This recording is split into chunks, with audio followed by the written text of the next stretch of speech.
Hello दोस्तों, कैसे हैं आप सब लोग। इस समय एक बहुत ही हॉट टॉपिक चल रहा है, यूपीएसआई एग्ज़ाम 2021। तो फ्रेंड्स, इस वीडियो में हम इसके बारे में डिस्कस करने जा रहे हैं और इसमें हम थोड़ा डिटेल में चर्चा करेंगे कि वाकई में कट ऑफ क्या जा सकता है। अभी आपकी एक रिसेंटली डीवीपीएसटी की नोटिस आई है जिसमें सिर्फ 20,000 लोगों को ही बुलाया गया है।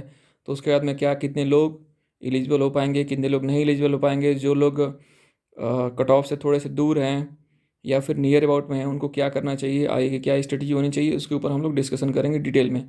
और मैं आपको इतना प्रॉमिस करता हूँ कि इस वीडियो से आपको बहुत बेनिफिट मिलेगी। सो आप आराम से सुनिए। और तो स्टार्ट करते हैं हम लोग।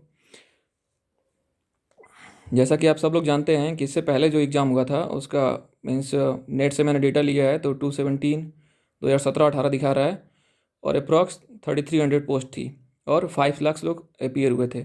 तो इसमें आप देखेंगे तो जो जनरल कैटेगरी का कट ऑफ था वो 252.46 मार्क्स गया था आउट ऑफ 400, मीन्स 101 क्वेश्चन। जो ओबीसी का था वो 230 मार्क्स गया था, 93 क्वेश्चन। अगर हम इसको क्वेश्चन में कन्वर्ट करेंगे 91 क्वेश्चन। एक डेटा मुझे मिला है एसटी का, वो 243 मार्क्स दिखा रहा है, बट मुझे नहीं लगता कि ये सही है। तो इसको एक बार आप लोग क्रॉस चेक करिएगा और उसके हिसाब से क्वेश्चंस में 2.5 से डिवाइड करके कन्वर्ट कर लीजिएगा। तो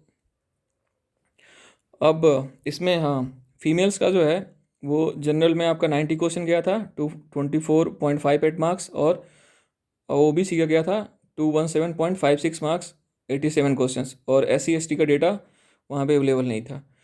तो अब हम लोग ये डिटेल में जानने की कोशिश करेंगे कि आखिर 2017 और 2021 की वैकेंसी में डिफरेंस क्या है और कौन कौन से ऐसे फैक्टर हैं जिसकी वजह से कट ऑफ घट सकती है या बढ़ सकती है। तो सबसे पहले हम उन फैक्टर्स को डिस्कस करेंगे जिनकी वजह से कट ऑफ को कम होना चाहिए था। मीन्स 101 क्वेश्चन से भी आपका 93 क्वेश्चन तो दिख रहा है, इससे भी कम जाना चाहिए था। तो इसमें पहला फैक्टर ये है कि नंबर ऑफ़ वैकेंसीज़ के अनुपात में स्टूडेंट्स का नहीं बढ़ना। मीन्स जैसा कि आप लोग देख रहे हैं कि 5 लाख लास्ट टाइम अपीयर हुए थे, अभी लगभग समथिंग 7 लाख के करीब लोगों ने एग्ज़ाम दिया है। सो आपका वैकेंसीज नियरली 3 टाइम्स बढ़ा है, बट उस रेशियो में एस्पायरेंट्स नहीं बढ़े। बट इसका बहुत ज़्यादा प्रभाव नहीं पड़ेगा। इसका प्रभाव क्यों नहीं पड़ेगा? क्योंकि आप देखते होंगे कि कोई भी एग्ज़ाम हो रहा है, चाहे यूपी ट्रिपल एस सी पेट का हो, चाहे यूपी टेट का हो, या फिर यूपी पुलिस का हो, आर ओ का हो, जो नंबर ऑफ़ सीरियस एस्पायरेंट्स होते हैं वो लिमिटेड हैं। मीन्स 20,000, 50,000, 1 लाख, इससे ज़्यादा सीरियस कैंडिडेट्स होते नहीं हैं।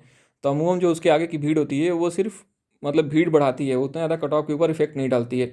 इसलिए जब हम किसी भी एग्ज़ाम्स में नीचे आने लगते हैं कट ऑफ से, तो आप देखेंगे नंबर ऑफ़ एस्पायरेंट्स बहुत ज़्यादा बढ़ने लगते हैं। तो इसलिए जो आपका पहला वाला फैक्टर है वो बहुत ज़्यादा इफ़ेक्ट नहीं करेगा कट ऑफ को नीचे लाने में। अब हम आते हैं दूसरे वाले फैक्टर के ऊपर, फिजिकल फिटनेस। जैसा कि आप देख रहे हैं कि लास्ट 2 ईयर से कोविड-19 लगा हुआ है। इसमें मैक्सिमम टाइम बहुत सारे लोगों ने जो जॉब नहीं कर रहे हैं उन्होंने घर के अंदर बिताया है, लॉकडाउन में थे, घर में फंसे हुए थे। तो इससे क्या होगा, फिजिकल फिटनेस घटी होगी। सो फ्रेंड्स, 4800 मीटर 24 मिनट में दौड़ना इतना आसान नहीं होगा।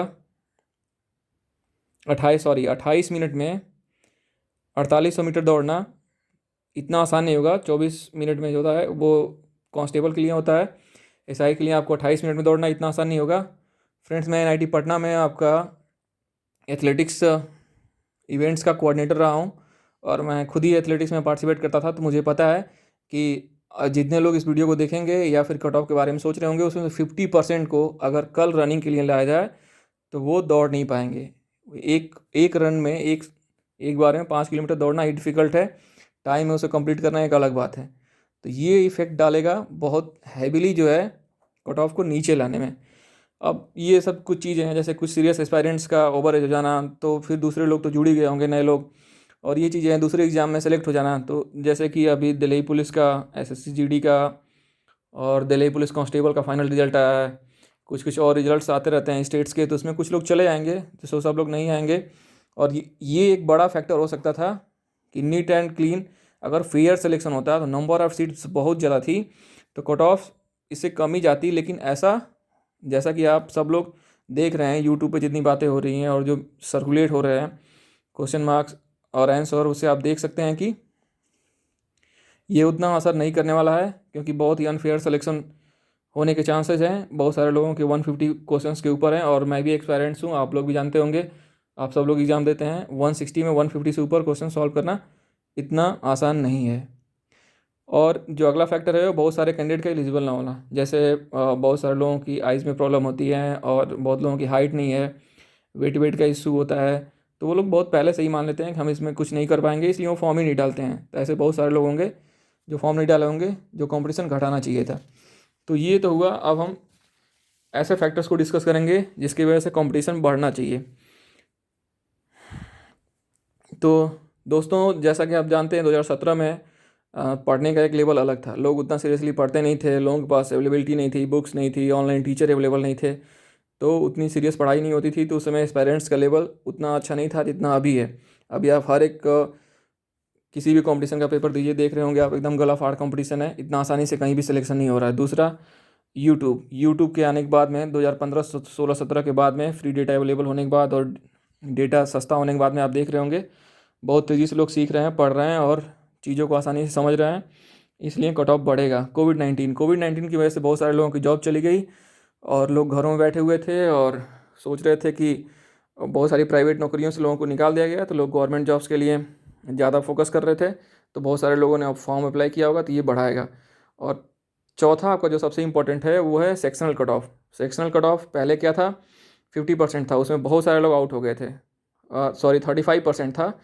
तो 35% था, तो उससे बहुत सारे लोग आउट हो गए थे, क्योंकि अब 40 क्वेश्चन में से 14 क्वेश्चन सही नहीं कर पाते थे। अभी जो है अ, आपने देखा होगा कि आप में से बहुत लोगों ने 8-10 क्वेश्चन किया होगा, बाकी 30 क्वेश्चन तुक्का ही मार दिया होगा, तभी 20 के करीब सही हो जा रहे हैं। तो अब सेक्शनल कट ऑफ से उतना इशू नहीं होगा। जो भी थोड़ा सीरियस एस्पायरेंट होगा उसने इसको क्लियर कर लिया होगा, तो इससे क्या होगा, कट ऑफ इंक्रीज होगा। और जो धांधली का आरोप, ये सबसे बड़ा फैक्टर है। अगर जैसा कि क्वेश्चन और मार्कशीट सर्कुलेट हो रही हैं, थोड़ा वीडियो लंबा होगा, लेकिन आप इसको ध्यान से सुनेंगे तो आपके लिए फ़ायदेमंद रहेगा। आप देख रहे होंगे कि अनफेयर सिलेक्शंस हो रहे हैं। अनफेयर सिलेक्शन मीन्स आप बहुत सारे ऐसी मार्कशीट घूम रही हैं मार्केट में, जिसमें आपका 150, 152, 155 इस तरीके के क्वेश्चन सही हैं आउट ऑफ 160। आप सब लोग जानते होंगे कि प्रैक्टिकली ये पॉसिबल नहीं है। एक दो क्वेश्चन, एक दो स्टूडेंट्स कैसे हो सकते हैं, लेकिन 10, 100, 200 स्टूडेंट्स का ऐसा होना पॉसिबल नहीं है, क्योंकि ह्यूमन सीरत होती हैं और कॉम्पिटिटिव एग्जाम्स का मेंटल प्रेशर होता है। तो ये बड़ा फैक्टर है। अब ये इसमें देखना होगा कि अनफेयर प्रोसेस, अनफेयर मीन्स जो सिलेक्शन होता है वो कितने लोगों का होता है। मीन्स जैसे 200, 500, 1000, 5,000, कितनी भी सीटों का हो सकता है। इसका एक्चुअल में डेटा किसी के पास नहीं है, क्योंकि जब तक आप मार्क्स नहीं शो किया जाएगा तब तक हम नहीं जान सकते कि कितने लोगों ने एक्चुअल में 150 मार्क्स क्वेश्चन सही किए हैं, या 140 क्वेश्चन सही किए हैं, या 155 क्वेश्चन सही किए हैं। लेकिन अगर अनफेयर मीन से 5,000 लोगों ने अगर 150 के ऊपर मार्क्स लाया होगा, या 140 के ऊपर, तो फ्रेंड्स ये कट ऑफ में बहुत बड़ा रोल प्ले करेगा। और इसके बाद में सारी एक्सपेक्टेशन धरी की धरी रह जाएंगी। हम जितना भी एक्सपेक्टेड कट ऑफ बनाने की कोशिश करेंगे वो सब फेल कर जाएगा। तो इसके ऊपर हम वापस आएंगे। और भर्ती का बहुत दिनों बाद होना अगला फैक्टर है जो कट ऑफ बढ़ाएगा, क्योंकि 2017 से कोई भी एसआई का एग्ज़ाम नहीं हुआ। बहुत सारे लोग बैठे हुए थे कि हाँ चलो चलो देते हैं, आएगा देंगे, इसी की आस लगा के बैठे थे। और एक और फैक्टर है जो इसके कट ऑफ को बढ़ाएगा, कि जो पुलिस में ऑलरेडी हमारे फ्रेंड्स जो कांस्टेबल और दूसरी सारी पोस्टों पे वर्क कर रहे हैं, जो एसआई का एग्ज़ाम दिए होंगे, वो मेल फीमेल और दोनों के लिए भी होगा। एसएससी आपका दूसरे स्टेट्स के पुलिस में सर्विसेज में भी जो लोग होंगे वो दिए होंगे, तो ये सब एग्ज़ाम्स को बढ़ाएगा। तो अब आते हैं फ्रेंड्स, जो पिछले वाला हमारा कट ऑफ था, जो ये वाला था, इसके बेसिस पे हम देखते हैं और इन सब पॉजिटिव और निगेटिव फैक्टर्स को कंक्लूड करके समझने की कोशिश करते हैं कि क्या हमको डीवीपीएसटी के लिए कॉल आ सकती है। जो डीवीपीएसटी ये 20,000 आ रहा है, इसमें क्या कॉल आ सकती है कि नहीं आ सकती है। तो दोस्तों, अगर अनफेयर जो है ये लेस देन 2,000 होगा, तो मीन्स अगर 2,000 से कम सीटों पे अनफेयर मीन्स से सिलेक्शन हुआ होगा, तो एक्सपेक्टेड इतना हम बोल सकते हैं कि जो आपकी 20,000 में डीबीपीएसटी की कॉल आएगी, मतलब फर्स्ट लिस्ट में जो रनिंग आ सकती है। अभी जैसा कि एक नोटिस सर्कुलेट हो रहा है, तो अगर आपकी 110 क्वेश्चन से ऊपर बन रहे हैं तो आपकी कॉल आ सकती है, बट ये आपका फाइनल मेरिट लिस्ट में नहीं आने का गारंटी है, मतलब चांस नहीं रहेगा। आपका ये है कि अगर आपका 115 से ऊपर है जनरल में तो ही आप फाइनल में आने के आपके पास चांस रहेंगे। अब देखो, अब ये क्या है ना, ये सेकंड लिस्ट है, ये पूरा का पूरा सेकंड लिस्ट है। अभी हम इसके ऊपर बाद में आएंगे, ठीक है। ओबीसी का अगर आपका 100, देखो अब लोग बोलेंगे कि ओबीसी और जनरल में बहुत ज़्यादा डिफरेंस होगा, हो सकता है, बट मुझे ऐसा नहीं लगता कि बहुत ज़्यादा डिफरेंस जाएगा। एक दो क्वेश्चन का हो सकता है, पर 10-5 क्वेश्चन का नहीं होगा। वो ऐसा क्यों होगा, देखो अभी मैंने लोअर का मेंस दिया है, तो आप देखोगे लोअर के जो मेंस हुआ था वो 300 मार्क्स का हुआ था, उसमें 206 गई थी पीटी की कट ऑफ। वो क्या था, जनरल और ओबीसी दोनों के लिए थी, जनरल और ओबीसी दोनों के लिए थी। कितना थी, 206। तो वो कितना हो गया, 68.6%। मान लेते हैं हम 68% था, तो 68% गई थी, और उसमें लगभग 15,000 लोगों को बुलाया गया था मेंस के लिए, ठीक है। तो आप देखो, है ना, 68% पे ही 15,000 लोग मिल गए थे मेंस देने के लिए। तो अगर हम बहुत कम भी आए, बहुत नीचे भी आए, अगर हमको 20,000 को लेना है, तो आप देखो ना, इसमें 160 क्वेश्चन का अगर हुआ था, तो अगर इसमें हम 68% निकालें तो ये 108 क्वेश्चन पे ही ख़त्म हो जाएगा। अगर हम 65 पे भी आते हैं तो 104 क्वेश्चन आएगा। तो मतलब आप देखते होंगे कि जब जैसे जैसे ही आप नीचे आते हैं, मीन्स 160 से जैसे 160 हुआ, फिर आप नीचे आते चले गए, तो आप नंबर ऑफ़ एस्पायरेंट यहाँ आपको इंक्रीज़ होते जाएंगे। जैसे आप 120 से नीचे आए हैं, 110 हो गए, 105 पे आए तो 105 पे बहुत सारे लोग मिलेंगे, 100 पे जाइएगा तो और ज़्यादा लोग मिलेंगे, है ना। तो आप देखो 65 है, 104, तो 100 105 से, मीन्स कुल मिला के 105 से तो ऊपर जरूर ऐसे लोग होंगे जो 20,000 में आगे ख़त्म हो जाएगा। तो आपका फर्स्ट लिस्ट जो है ना 110 से, क्योंकि अनफेयर सिलेक्शंस के भी होने के चांस है, तो मुझे ऐसा लगता है कि 110 से ऊपर ओबीसी और जनरल में मेल में जिन लोगों के क्वेश्चन सही हैं उनको डीवीपीएसटी के लिए फर्स्ट लिस्ट में कॉल आ जाएगी, जो 20,000 का हुआ है। अब जो है बात कर लेते हैं एस सी एस टी का, तो वही है 100 क्वेश्चन और 95 क्वेश्चन अगर आपके सही हैं तो फर्स्ट लिस्ट में कॉल आ जाएगी। अब फाइनल सिलेक्शन अगर हम देखें, तो देखो फर्स्ट लिस्ट में ये फाइनल सिलेक्शन है ना, फर्स्ट लिस्ट का फाइनल सिलेक्शन, तो आपको 115 क्वेश्चन सही है, ओबीसी में 112 क्वेश्चन सही है, ऐसे ही एससी में 100 क्वेश्चन, 95 क्वेश्चन, तो आप एक होप रख सकते हैं। अगर, ये बहुत इंपॉर्टेंट फैक्टर है, अगर अनफेयर मीन से सिलेक्शन 2000 से कम हुआ होगा तो, अगर इससे ज़्यादा हुआ होगा तो फिर बहुत मुश्किल होगी। इससे ज़्यादा हुआ होगा, अगर मान लो 3,000 सीटों पे, 4,000 सीटों पे हुआ होगा, तो कोई नहीं कर सकता कितनी जाएगी, तो फिर वो 120 भी जा सकती है, 125 भी जा सकती है। फिर वो देखने की बात होगी कि मार्क्स कैसे आ रहे हैं। अब ऐसे ही हम लोग गर्ल्स का देख लेते हैं, तो गर्ल्स का आप देख रहे हैं कि फर्स्ट लिस्ट में जो है ना 95 100, अगर जनरल में अगर गर्ल्स 100 है तो डीपीएसटी की कॉल आ जानी चाहिए, 95 क्वेश्चन है ओबीसी का तो डीपीएसटी कॉल चाहिए।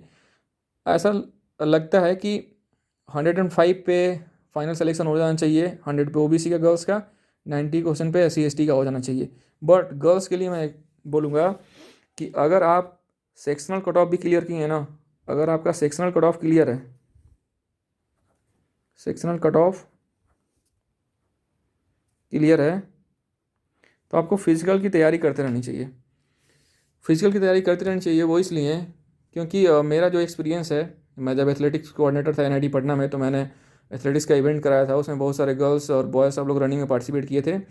गर्ल्स के लिए आपका फिजिकल फिटनेस में रनिंग को क्वालिफाई करना बहुत ही डिफ़िकल्ट होगा। तो कुछ लोग मिल भी जाएंगे ना, तो फिर वो रनिंग को क्वालिफाई नहीं कर पाएंगे, बहुत सारे लोग उसमें रनिंग में फेल कर जाएंगे। इसलिए अगर आपका सेक्शनल कट ऑफ भी क्लियर है तो आपको अपनी रनिंग पे ध्यान देना चाहिए, ठीक है। तो ये कुछ एक्सपेक्टेड डेटा है जो ऐसा होना चाहिए। अब हम बात करते हैं कि अगर वो 20,000 लोगों को बुलाते हैं और उसमें से मोर देन 10,000 मीन्स अगर 15,000 लोग आपका डीवी, ये क्या बोलते हैं, पीएसटी में, और डीबी में भी, तो डीबी में तो सबके पास डॉक्यूमेंट होगा ही, फिजिकल मेजरमेंट में और रनिंग में। अगर 15,000 लोग फेल कर जाते हैं या 6-7 हज़ार लोग ही पास कर पाते हैं तो क्या होगा। तो दोस्तों अगर 6-7 हज़ार लोग ही पास कर पाते हैं, सीटें रह जा सकती हैं। अगर कांस्टेबल की तरह अगर सेकंड लिस्ट में ये लोग निकालते हैं डीपीएसटी के लिए, तो ये एक्सपेक्टेड कट ऑफ जा सकता है। अगर सेकंड लिस्ट के लिए नहीं निकालेंगे, अगर उन वैकेंसीज़ को बैकलॉग में डाल देंगे और जो आने वाली 800 समथिंग वैकेंसी है उसमें ऐड कर देंगे, तो फिर ये सेकंड लिस्ट का कोई मतलब ही नहीं रह जाएगा, ठीक है। अब आगे हम बात करेंगे इसमें डीवीपीएसटी जो आपकी नोटिस आई है 20,000 को लेकर के, तो सब लोग परेशान हैं। मैं भी एक एस्पायरेंट हूँ, तो परेशानी का कारण बनता है, क्योंकि सिचुएशन ऐसी है कि सबको परेशानी हो होगी ही होगी। तो इसमें हम लोग कुछ समझने की कोशिश करते हैं कि क्या करें और क्या ना करें, है ना। रनिंग हमको करना चाहिए कि नहीं करना चाहिए। तो देखो, अगर आप आपके प्रीवियस ईयर, है ना, अगर कट ऑफ, ये क्या है, प्रीवियस, है ना, प्रीवियस यूपीएसआई एग्ज़ाम, अगर आप इसके कट ऑफ के आसपास हो तो फिर आपको ना रनिंग की प्रैक्टिस करनी चाहिए। रनिंग की प्रैक्टिस इसलिए करनी चाहिए क्योंकि आपने एसआई का एग्ज़ाम दिया है, आपको आगे भी अगर आप सीएपीएफ का एग्ज़ाम देते हो, या फिर आप दो अदर स्टेट के एसआई का, जैसे आपने बिहार एसआई का दिया होगा, या फिर आप एसएससी सीपीओ का एग्ज़ाम देते हैं, तो आप अगर एक्सरसाइज करेंगे, रनिंग करेंगे, आपकी एज है, आप 2022 के रेंज में हो, तो ये आपके लिए काम करेगा। और आपको वीक में 5 डेज़ एक्सरसाइज करनी चाहिए और रनिंग अपनी हमेशा फिटनेस मेंटेन करके रखनी चाहिए, ताकि अचानक से लोड ना आए। और और क्या करना चाहिए, आने वाले एग्ज़ाम्स पे भी हमको फोकस करना चाहिए। जैसे आपका एनटीपीसी फेज़ 2 हो गया, अगर लेखपाल का एग्ज़ाम होता है तो वो कभी भी हो, आपका फरवरी में हो, मार्च में हो, अप्रैल में हो, बट हमको अब प्रिपरेशन स्टार्ट करके तेज़ रखनी चाहिए। क्योंकि आप देखे हो, जैसा कि मैंने आपको बताया था, ये लोअर का, इसको आपको डेटा को ध्यान रखना चाहिए। 15,000 लोग जो है ना 68% पे ही निकल गए थे। तो आपका कम से कम 70-75% मार्क्स आपको 100 क्वेश्चन में लेखपाल में होना ही होना चाहिए। अगर आपको उतने नहीं आएंगे तो आप फिर डाउटफुल हो जाएंगे कि आपका फाइनल सिलेक्शन होगा कि नहीं होगा। तो कंपटीशन बहुत टफ है, इसलिए उसको भी आप लाइटली लेके नहीं चल सकते।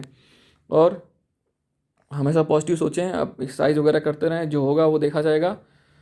और क्या नहीं करना चाहिए, फालतू की गॉसिप मत करें, अपना टाइम बर्बाद मत करें।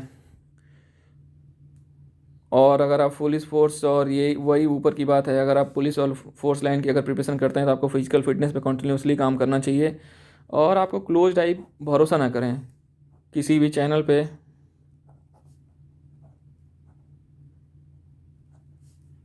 टीचर पे, कहीं पे भी। आप कुछ अपना भी दिमाग लगाएं कि हाँ, अगर ऐसा हो रहा है तो ऐसा क्यों हो रहा है, क्या है इसका होने की चांस है। जैसे अभी 20,000 आया है ना, आपका 20,000 आया, तो आप अगर हम ये माने कि अगर वो नोटिस सही है, तो आप उसमें देखेंगे कि जोन वाइज है ना, डिस्ट्रिक्ट पे डीबीपीएसटी और फिजिकल कराने के लिए डिस्ट्रिक्ट पे जो है ना, डिस्ट्रिक्ट या जोन पे डीबीपीएसटी और फिजिकल कराने की तैयारी चल रही है। तो आप इसमें खुद थोड़ा सोचने की कोशिश करें, ऐसा क्यों चल रही है। क्योंकि यूपी में चुनाव का टाइम है और गवर्नमेंट चाहती है कि चीज़ें जल्दी से जल्दी क्लियर हो जाएं। जल्दी से जल्दी हम एक फाइनल 7-8 हज़ार या 9 हज़ार लोगों की लिस्ट दे दें कि हाँ भाई, इतने लोग हमने सेलेक्ट कर दिए, इतने लोगों को जॉब दे दिया है, थोड़ा सा मामला शांत पड़े। जैसा कि आप देख रहे हैं, अभी लखनऊ से लेकर हर जगह पे चीज़ें ख़राब हैं। शिक्षक भर्ती से लेकर दूसरे सारे यूपी ट्रिपल एस सी के और भी स्टूडेंट्स हैं, धरना लगातार दिए जा रहे हैं। तो गवर्नमेंट बैकफुट पे है, वो चाहती है कि कुछ तो क्लियर करा के हम कुछ लोगों को तो क्लियर कर दें। अब तो देखो, कोर्ट से रिलेटेड अपडेट क्या है। देखो, रिट फाइल हो चुकी है, रिट पिटीशन जो है फाइल हो चुकी है। कहाँ पे, इलाहाबाद हाई कोर्ट में। तो अब क्या है ना कि कोर्ट का जो होता है ना, कोर्ट जो होता है आपका विंटर और समर वैकेशन पे होती है। उसमें समर वैकेशन की लीव होती है। तो देखो, अभी तो पहले सुनवाई आपकी होगी अप्रॉक्स 5 to 10 जनवरी, है ना। उसके बाद में कोर्ट फर्स्ट हियरिंग, ज़्यादा इसमें डिटेल में बात नहीं करेंगे। नेक्स्ट हियरिंग किसी भी कीमत पे, अगर वो यूपीपीआरबी को नोटिस जाएगा, फिर उनका वकील गवर्नमेंट की तरफ से आएगा, बुलाया जाएगा, सब लोग अपने पक्ष रखेंगे। तो किसी तरीके से सेकेंड हियरिंग जो है ना, सेकेंड हियरिंग आपको 20 to 25 जैन हो जाएगा। मीन्स अगर कोर्ट से किसी भी तरीके का कोई आदेश आता है ना, तो एटलीस्ट